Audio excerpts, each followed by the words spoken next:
Hello, and welcome to PharmCast, the official podcast of the University of Georgia College of Pharmacy, where we explore the lives and the work of leaders across pharmacy and the pharmaceutical and biomedical sciences.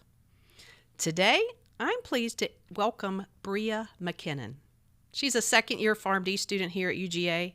She actually serves as guest host for this particular episode.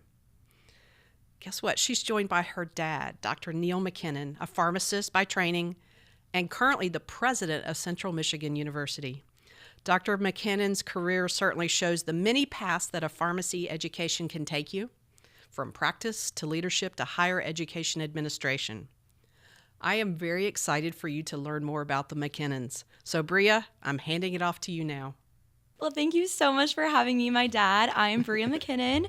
Again, I'm a P2 here at the College of Pharmacy, and I'm just so excited to be here today, Dad. It is so special to see just how much you've taught me throughout the years and how you've really shaped me into the pharmacy student I am today. I still have so much to learn, but you have surely taught me so much. So, Dad, just to start things off, I would love to just for you to talk about your journey from being a pharmacy student and then how you became now a university president. Sure. Well, first, let me just say what a cool, surreal moment this is. So I think our goal is to get through this podcast without crying, right? So it's pretty cool. We'll see. But you're right. Yeah, I'd be glad to kind of start about that because it's admittedly a fairly unusual journey. There's from what I know anyway, there's only really one other pharmacist in the country who's a university president. So it's not something that you learn in pharmacy school. This is what you should do with your career. So in many ways, I first I was a pharmacy student in Canada, and then did a 2-year administrative residency at the University of Wisconsin, and then a PhD. So it was kind of more of a academic track, and of course became a faculty member at a College of Pharmacy in Canada. Started as an assistant professor, then associate professor, then full professor. And usually when you reach full professor, that's when you really have to make a decision as a faculty member. Am I going to stay teaching, doing research, or seeing patients, or am I going to switch to administration? And that's really what I did. So we made a small little move from Nova Scotia, Canada to the University of Arizona, and I changed from pharmacy to public health. So I became a department chair and director of the State Office of Rural Health. Kind of missed pharmacy, to be honest, and so then became a pharmacy dean at the University of Cincinnati. So I was there 7.5 years. And then after that, provost of Augusta University here in Georgia. And then about 15 months ago, president of Central Michigan University. So it is one of those things where in some ways it feels kind of weird. Like, why would you go from like an assistant professor of a pharmacy school to a president? Yeah. It's almost like you do one position and you kind of grow into the next one. And the next one doesn't seem so scary. Yeah. And so that's really what led to being at CMU today. Wow, that is so awesome to hear. Yeah. Did you, when you started out as a pharmacy school student, did you see yourself becoming a university president, even a professor? Did you see yourself going into academia? Not really. No, as a pharmacy student, I worked at a small independent community pharmacy in my hometown. I really liked it. I had a great mentor, role model, my cousin George MacKinnon, who's now a pharmacy dean at the Medical College of Wisconsin. He's 6 years older than me, and he had completed this administrative residency at Wisconsin. So we were talking. He's like, Neil, you should think about that. I'm like, you're right, I should. And so I applied and ended up getting accepted. And that really trained you to be a hospital pharmacy director. But I really liked the research I was doing in the master's and doing some teaching. I'm like, oh, maybe I should do a PhD. And so, again, it was almost like one position, one thing you do kind of shapes you, and then the next one doesn't seem so scary. So, yeah, in short, I can't say I ever had like this divine vision of like, Neil, you will be a president. It was almost like very kind of having life experiences, then you kind of grow into the next one. Yeah. Absolutely. Yeah. Awesome. Well, you surely are impacting so many college students at CMU as a president. Do you have any advice you would give to a college student that you give on the daily as a university president now, and maybe something that you even took from your years in pharmacy school as a student yourself? Yeah. Well, I think, for students, I get it. You're under a lot of pressure, right? You're like almost you have to determine the rest of your life in this short period of time and be very focused. And even within pharmacy school, it's tough because, by the time you get in your P3 year, you're already then choosing your P4 rotations and starting to think about residency programs. So I get it. It's a lot. So I think my advice is, having some grace of sometimes it's okay if undergraduate students change their majors and take a little bit longer to figure out their way. You figured yours out pretty quickly, so you're almost the opposite.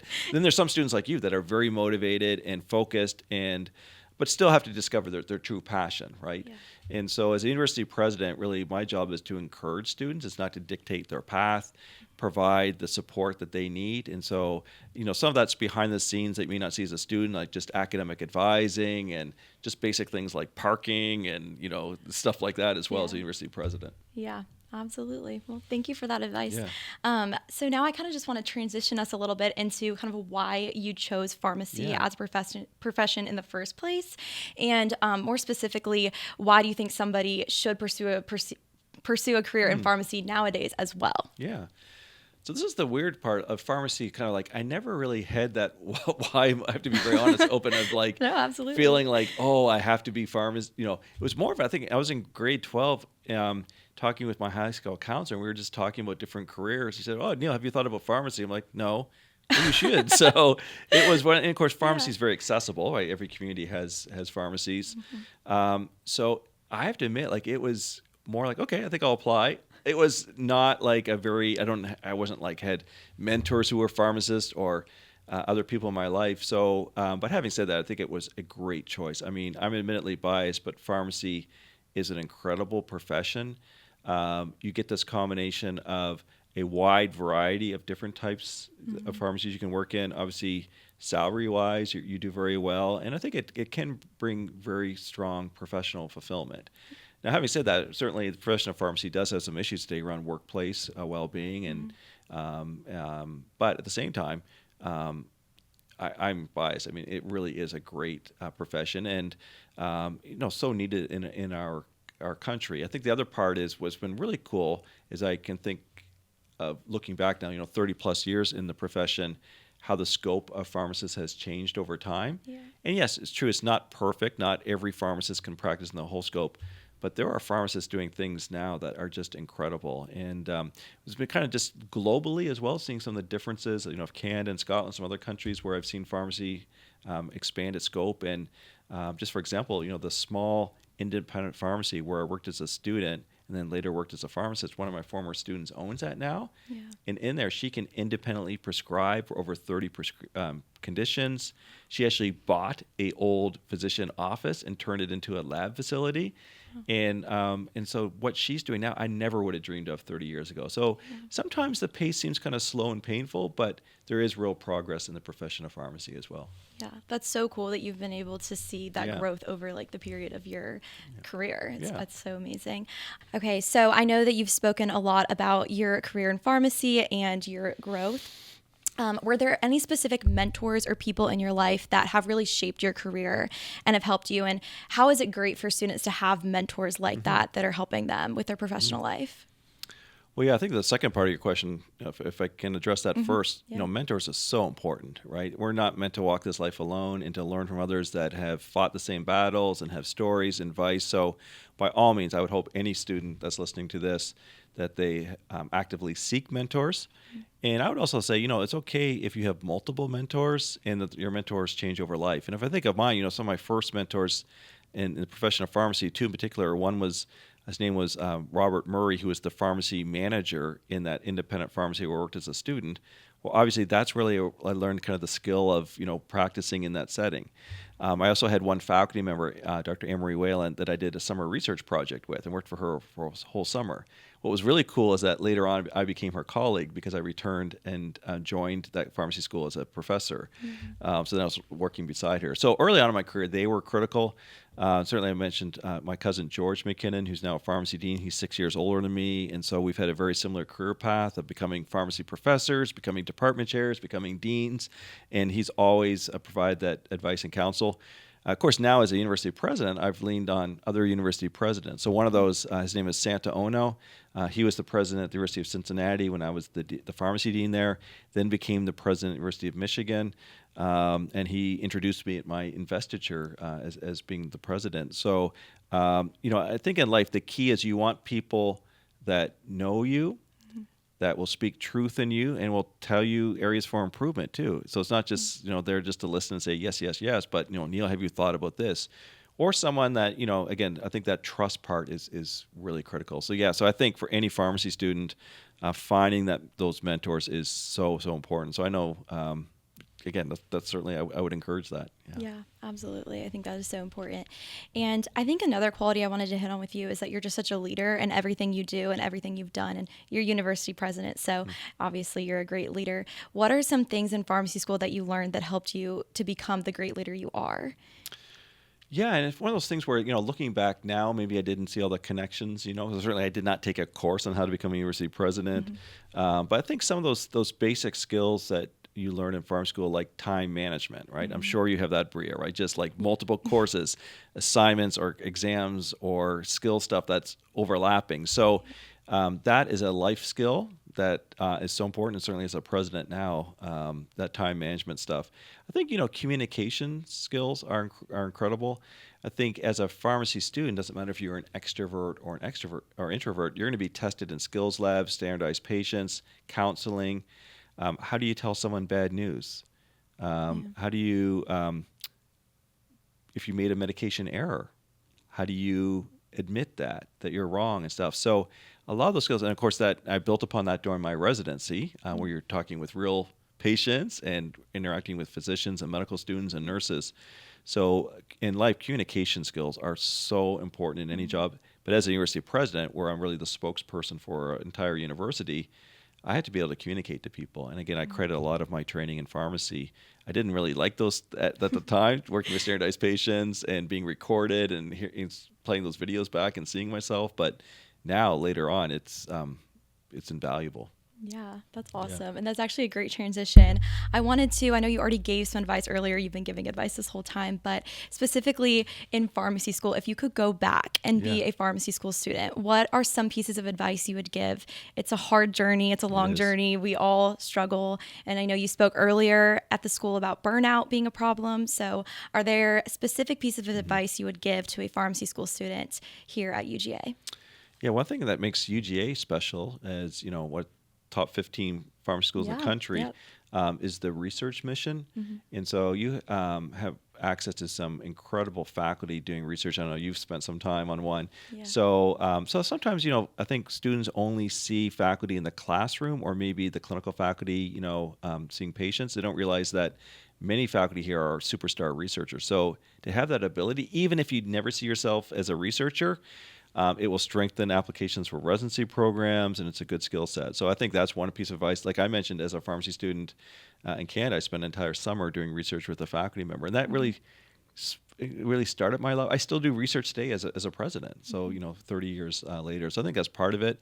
I think the other part is certainly getting some real world work experience during your school. And I know you've done that both in Ben Ross's pharmacy as well as methadone clinic, and that's important because that will just make the concepts come together in the classroom. Like, oh yeah, they're talking about this drug. Yes, I dispensed this, or I've seen a patient with that. So those are certainly a couple important things. The last one, this sounds a little bit off the record, or not really off the record, but going off script a little bit here, is have a life.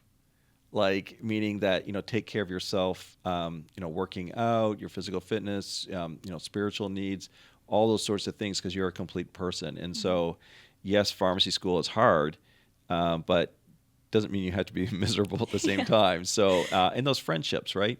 I just met your friends before this podcast, which was really cool. I think of some of the friends that I've made in pharmacy school. Yeah. Years later, I'm still friends with them, which is so cool. So. Yeah.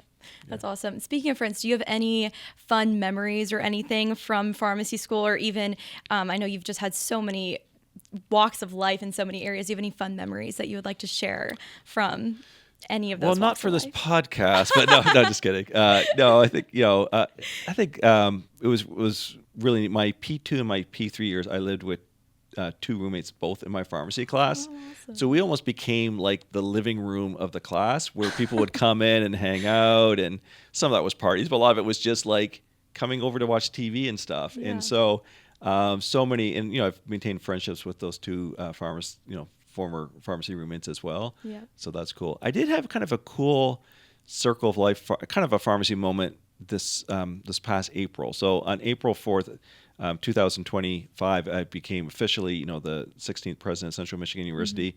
And so it was almost like a wedding or a funeral, Breagh, where like all these people from different parts of my life came. Of course, you came up from Georgia with your sisters. And so the night before, we had a reception in our home. And like I had pharmacy colleagues from Cincinnati, from Canada, from Georgia, like different parts of my life come together. And it was weird seeing all these people interact. And so like the chief pharmacist officer from Canada was talking to pharmacists from Cincinnati. And so that was kind of like, oh, this is like such, and I was trying to introduce everyone and make those connections too. So that was a pretty cool moment. Yeah, that's awesome. I feel like a big part of everything you've done is you've just been able to keep these relationships with people, and you're such a good relationship builder and just able to continue moving those forward, even though, I mean, I know we've moved so many times. It's so hard to keep relationships with people that you may not see every day. How are you able to do that? I know you have a big presence on Instagram, plugging his Instagram, but besides that, or maybe even that might be included. Yeah. How do you do that? Well, it's interesting. The Harvard Business Review a couple months ago had an article about what they call professional friendships. So those are friendships you make through your work. And I think about the profession of pharmacy, that's one of the best parts. So when you go to conferences like, the ASHP mid-year meeting or APHA or others, you see those friendships. Henry Young, who's one of the faculty members here, we did our PhD together at the University of Florida, and I just saw him today, and it's just like seeing an old friend. Yeah. And so don't discount that. That's important in life, those things. So yes, pharmacies, there's the work side and that, but we're not meant to just focus on our work in our life. It's also building those friendships. And what's one of the coolest things is I think of the profession of pharmacy, Dean Smith, I consider a friend as well. And so it's cool. So yeah. Well, that's amazing. That's so awesome to hear. I think that's the end of my questions for you. Well, I might have a couple questions for you. Is that okay?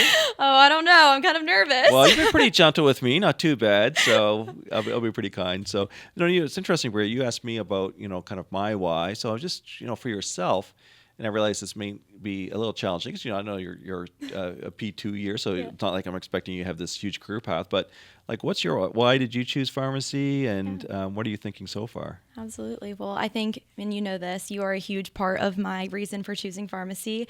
I feel like even just as a little kid, I saw videos of you in a white coat and like filling prescriptions behind the pharmacy counter. So that was kind of, instilled in me from a young kid, and a lot of our relatives are also involved in pharmacy, so that obviously helps. But honestly, I remember I actually went to Georgia Southern University before this for my pre-pharmacy courses, and I went in to speak with my advisor, kind of similar to how you did, and he mentioned that there's the amazing opportunity to do the 2 years of pre-pharmacy and then go into pharmacy school. I was like, you know what, that is a great way to get a doctorate degree, and to have a doctorate degree where I will be able to do all the things I love, help people. You also helped me to get some shadowing opportunities, so I would say like advice, shadow, see what's out there. I had no clue that pharmacists even like worked in the ICU. And so I got to shadow some of those. I shadowed some AmCare pharmacists. And so just seeing the way pharmacists were really able to help other people. And I was able to use some creativity, science. I love science. And there's just been so many things. And I just want to thank you too for pushing me to do those things to help me kind of now I'm blushing on camera, but that's okay. That's very kind and gracious for you to say. I was wondering, and you asked me about mentors as well, right? So I'm thinking, if I think some of the experiences you've had, Ben Ross got to work in his pharmacy in Statesboro. You've had some faculty. You've done. Maybe just talk about some of the mentors that have already shaped you and your journey. Yeah, absolutely. Well, you mentioned Ben Ross, and I got to work at Forest Heights Pharmacy in Statesboro when I was at school there. And I believe he's a UGA alum. He is a UGA alum, UGA College of Pharmacy alum. Yeah, he was an incredible mentor to me, and just working at that pharmacy and seeing the way a pharmacy really runs. That was my first time working as a pharmacy technician, and that was definitely shaped me into wanting to become a pharmacist as well. And he just leads that pharmacy so well, and so I really loved seeing seeing the community he brought, even just the way people worked there, the pharmacists, the technicians, everyone was just so happy and lively, and they truly did want to help their patients. And so that was really great seeing that from his point of view.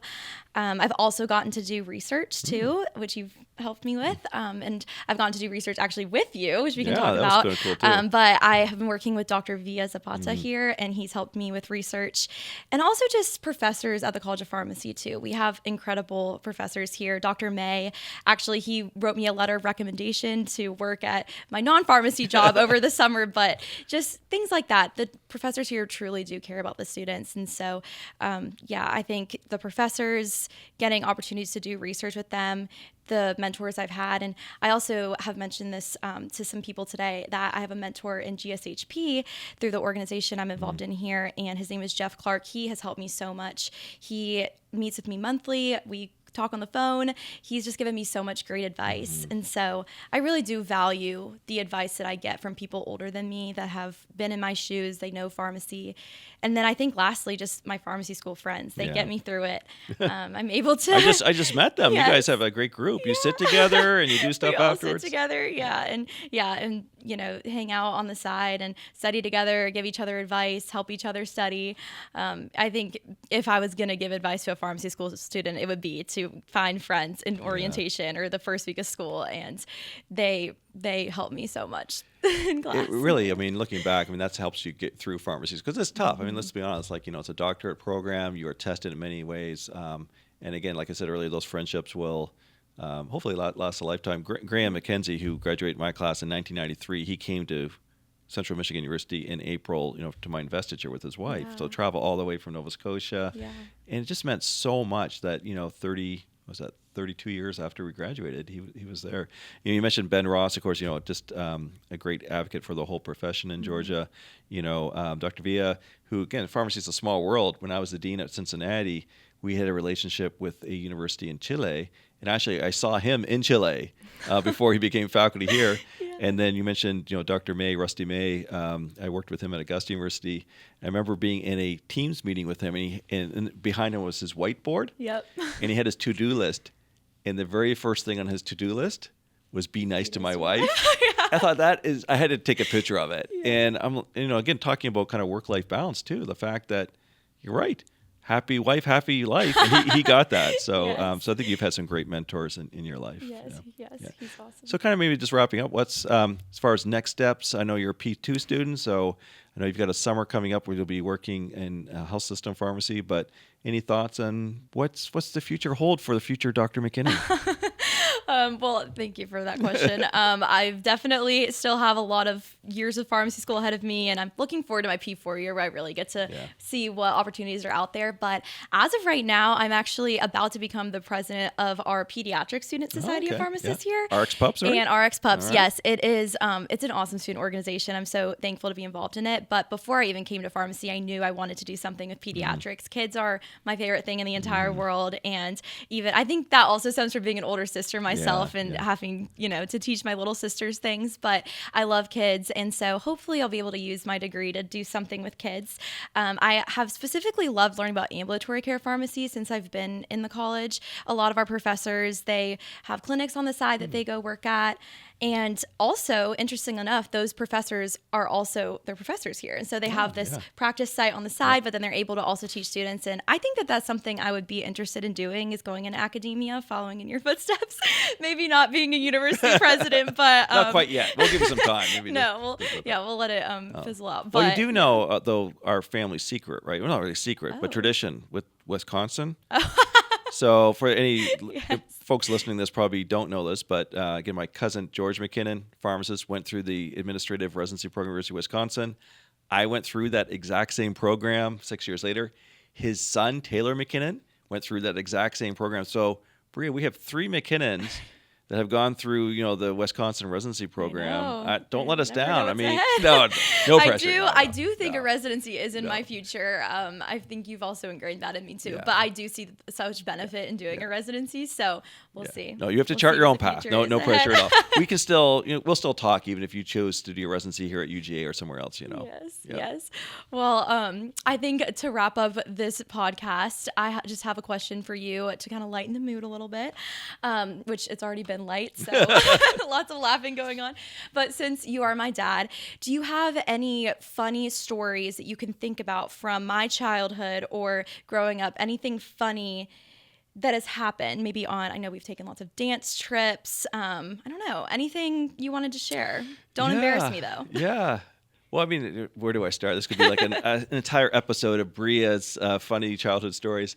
I'm giving you an opportunity No, here. exactly. Well, I think, you actually showed one of your talents. I think it was your P1 year here, the pharmacy talent, where you were runner-up with your Highland dancing. Yes. So folks who may not realize, Breagh's a 3-time U.S. national champion in Scottish Highland dancing, and your sisters were ranked 3 and 4 at one point as well. So it really was our life outside of my work and outside of your school growing up, and so many great road trips of dancing across North America and even World Championships in Scotland. And I think of, transitioning from a funny to a serious note, I think it was actually a lot of those skills as a dancer, which kind of strangely actually helped you, the person you are now. Like, how do you lose gracefully?